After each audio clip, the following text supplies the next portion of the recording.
Hope you guys are doing well. Welcome back. So in this video, I'm going to show you that how you can change the style of generating image on the Adobe Firefly in the text to image option. So let's get started. So simply what I'm going to do, I'm going to cut this option. So let's cut this, and we have to go to the style option. So as you can see now, the style option is provided here.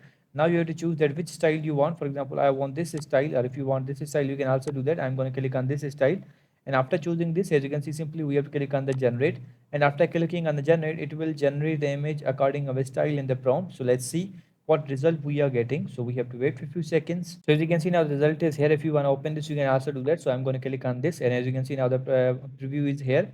If you want to check out the preview, as you can see now, this is the preview as well, and this is the preview as well. These all previews are provided here. You can download them, you can use them as per your need. For example, I'm going to use this style, so let's click on this, and we have to click on the generate again, and we will be able to get a different type of style. So let's see how it's going. So as you can see now, the image is generated again. If you want to open this, you can also do that. So as you can see now, it's here. So in this way, you can change the styles and generate the different types of images on the Adobe Firefly. I hope you guys understand this video, that how you can change the styles on the Adobe Firefly. So see you guys in the next video.